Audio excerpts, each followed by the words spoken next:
குருவனுடைய வீடு. அந்த குருவால் என்ன, குரு புனர்பூசத்தில் இருந்தாலும் மிதுனத்தில் இருந்தாலும் கடகத்தில் இருந்தாலும் புனர்பூசத்தில் தான் குரு இருக்கார், தன்னுடைய காலில் இருக்கார். கடகத்தில் இருந்தால் உச்சம், குரு 2ஆம் இடத்துல உச்சத்தில் இருக்கார். அவர் 9ஆம் பார்வையாக சனியை பார்ப்பார். இந்த காரணங்களினால் நமக்கு சனி என்னென்ன இந்த 3 மாதத்தில் கொஞ்சம் கடுபடு இருக்கத்தான் செய்யும். மிதுனராசிக்காரர்களுக்கு ஒரு சின்ன பிரிவு, வீட்டை விட்டு ஒரு சின்ன பிரிவு நல்லதாகவும் இருக்கலாம்.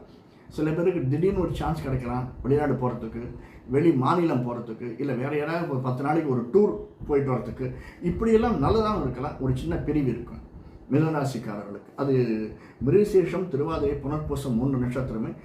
மெயினாக இன்னொன்று என்னென்னா, இந்த சனியினுடைய பார்வை, சனியினால், ஏன்னா சனி நம்முடைய 12ஆம் வீட்டை பார்க்குறார். அது மட்டும் இல்லை, 4ஆம் வீட்டை 7ஆம் பார்வையாக பார்க்குறார். நம்முடைய 4ஆம் வீடு என்பது சுக்கிரன் இருக்கக்கூடிய, இப்போதைக்கு புதனுடைய வீடு, அதில் சுக்கிரன் இருக்கார். அது தவிரவே புதனுக்கும் சனிக்கும் ஒத்துப்போகும்.